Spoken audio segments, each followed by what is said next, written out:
Welcome to FintechTalks. I'm Sanjib Kalita from Fintech Meetup, and I'm joined here today by Stefania. Stefania, would you mind introducing yourself? Hi, Sanjib. I'm Stefania, CEO and founder of Physis Investment. Or, as I like to be introduced, I am a quant humanist dedicated to sustainable finance and female empowerment. I love that. That's quite a bit. I really have this humanistic approach to things, but my way of solving problems is through scientific and quantitative approach. So I really feel that in my day-to-day, I merge these two skills as a new combination of figuring out how to really advance the sustainable agenda. That's quite a bit there. So how did you get to this point? And then if you wouldn't mind talking about your background. I was born and raised in a beautiful region in Italy. Yeah. It's a national park, so I was always surrounded by nature.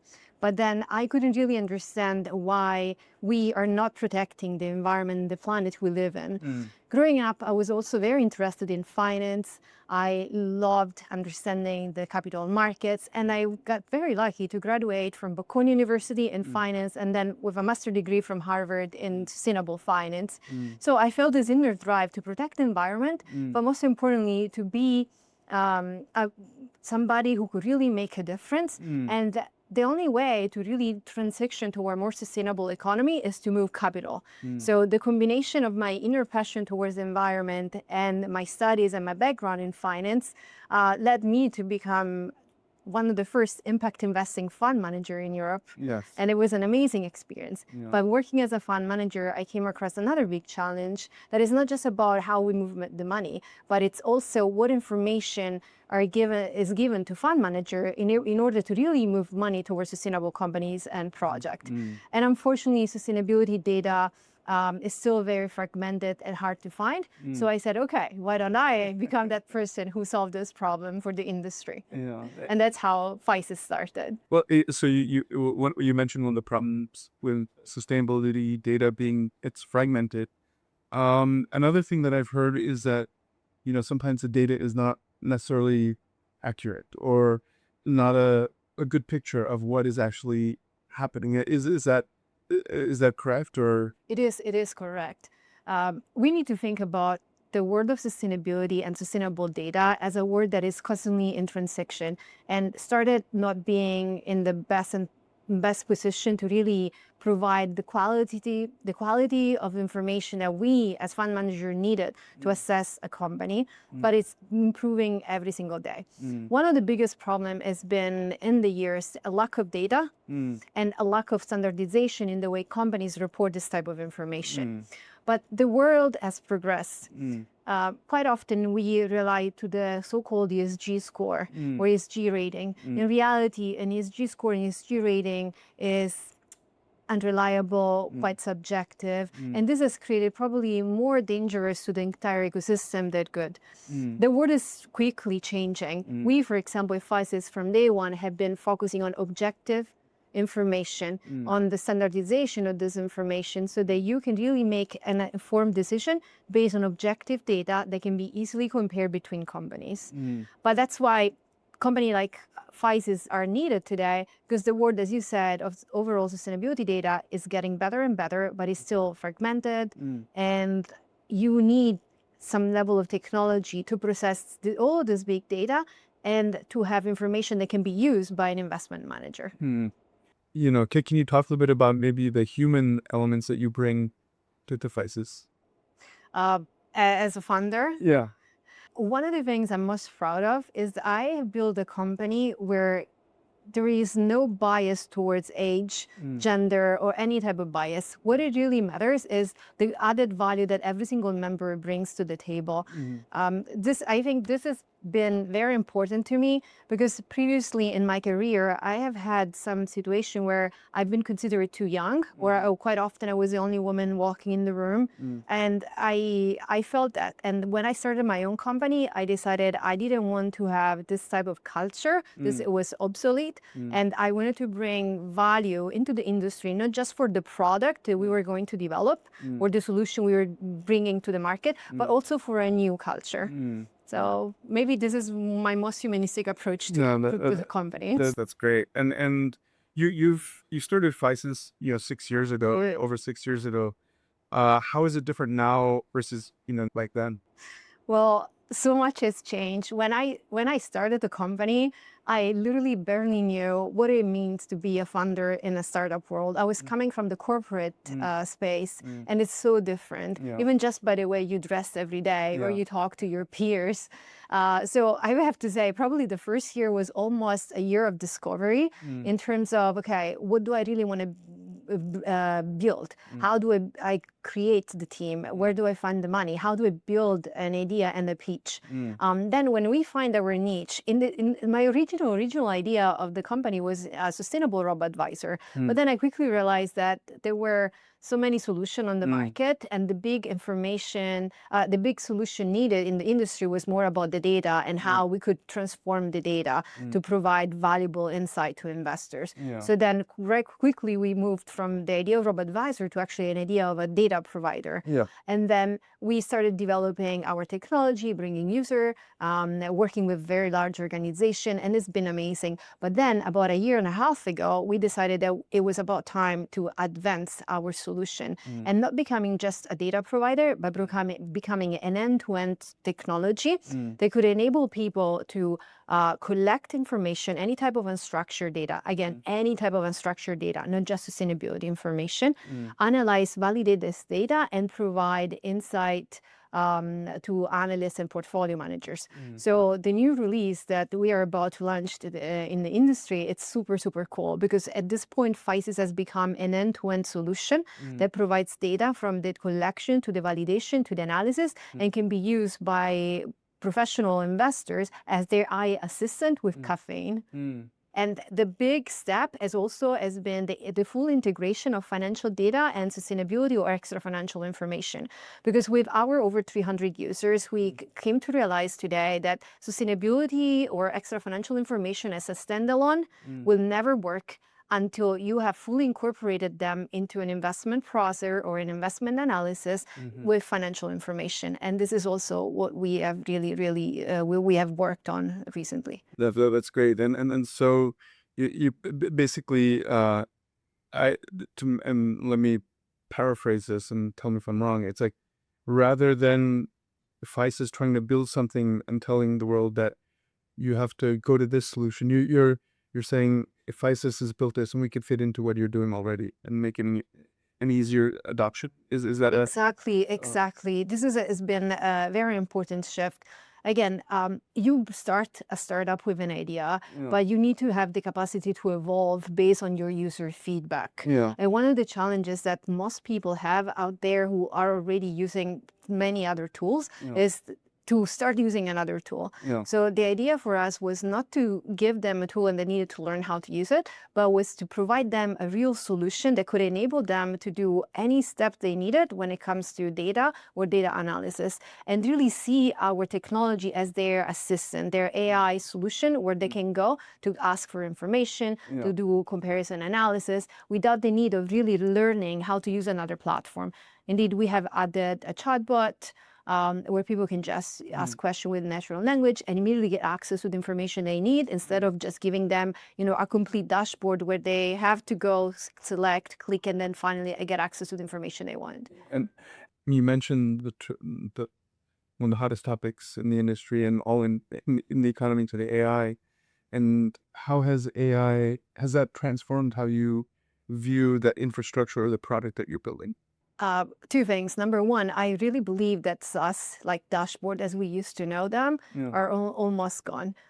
Because the solution is natural language that can immediately understand and process the information and give you exactly the response that you need. This is key. That's why we have our dashboard, but we also have added a chatbot solution. Second thing, AI, we have been using AI since day one at Physis. We have even started developing our own LLM when it comes to extracting the data. Of course, we also leverage other LLM today. But the most important things I believe that we have done recently has been to bring all our backend to the front end, which means all our technology, that was the technology we developed over the years to extract, validate, standardize the information. It was just in the backend, and we were giving our users only the endpoint, the data.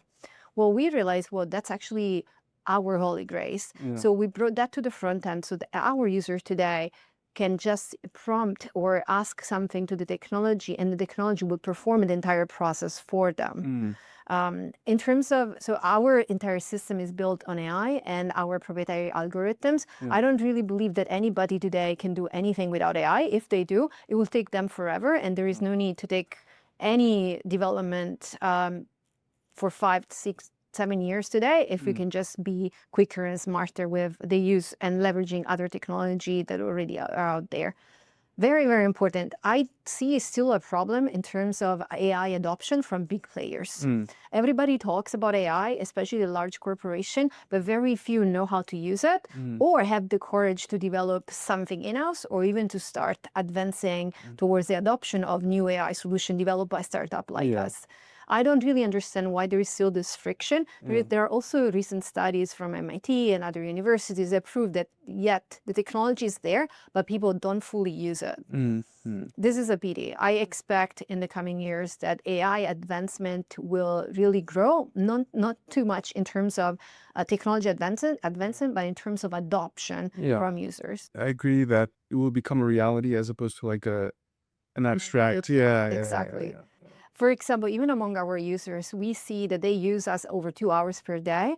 And the people who are the most excited about the technology are the younger people. Everybody around 30, 35. The others kind of see it, but they don't trust it yet, which is funny because, for example, especially us, we don't just provide the data. We have provided data have been validated through our engines and algorithm.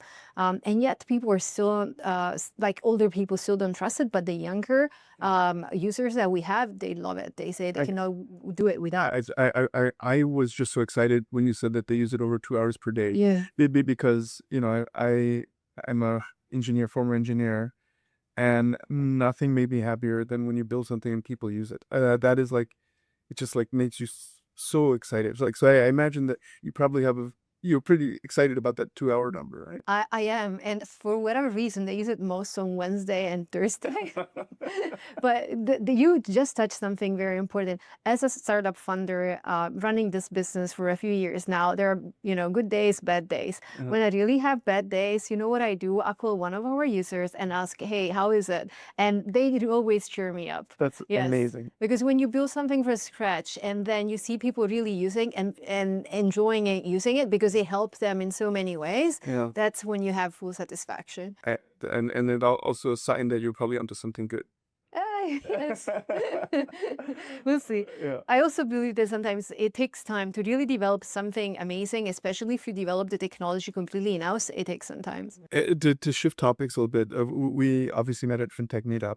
Can you talk a little bit about your FinTech Meetup experience? Yes. I love it. I very, very much love it. It's an event where you definitely don't waste time. So if you go, absolutely, I mean, you must go and come prepared because you will meet so many people. You will leverage those connections over time and you can meet partners, you can meet people that you might want to hire. You can find investors. It's all about the network. It's in the entire conference is built about the opportunity to connect with other people. So I personally love it. It's my favorite event in the industry. I also love the ability that sometimes you can take a little break from connecting with people and just listen to amazing stories. Sometimes as a funder, you work for 2 to 3 weeks in your little bubble, right? And then coming to events like FinTech Meetup enable me to really see what is really happening out there, but not just what is happening about things that you can quickly read on the news every day. Is meeting that Series B or Series C startup. It's hearing the stories of VC. So it's all about really going behind the normal curtains and get an understanding of where the industry is going and build a connection that lasts. I definitely agree with you on that. And collect some good swags on the way. Definitely. But to quite honestly, but more than the swag is the honest discussion. After you've been there a couple of times, it's like then you're part of. You feel part of the community. Yes, indeed. Indeed. Do you have any advice or hints for people that are thinking about attending FinTech Meetup? I mean, don't think twice, really attend, go. It's your opportunity to understand where the industry is going, to have those sincere connection and talks with people. It's your opportunity to maybe find a company you want to work for, or grab an idea. But most importantly, it's a way. We work so much on Zoom today, right? And that human interaction has been missed for too long at this point. So you go and you feel yourself as part of a community, as part of other people that probably have been in your shoes or will be in your shoes. So it's about human interaction that I always think it's key in any type of personal grow or company grow. Another shift is looking to next year or looking to the next, medium term, like 1 or 2 years. What's exciting to you in the marketplace? It's a tricky question because I constantly change my idea. So, for example, today I was reading more about what is really happening in terms of technology in South America and Africa. I'm in a way, it's my hope. My hope is that all the technology we're developing here in the U.S. can be exported to do good in South America or Africa or overall in developing countries. So my hope is that our knowledge of how to do business, not just how to develop a technology, can be exported into countries that really need it and really need it the most. So like how different is it doing something in financial services that's new in Europe versus US? Very grateful to America in so many ways. And one of the reasons why I decided to start my business in America and not in Europe is the culture that American people have towards innovation and the support towards entrepreneurship. So more about the opportunities that America offers to entrepreneurs are way bigger.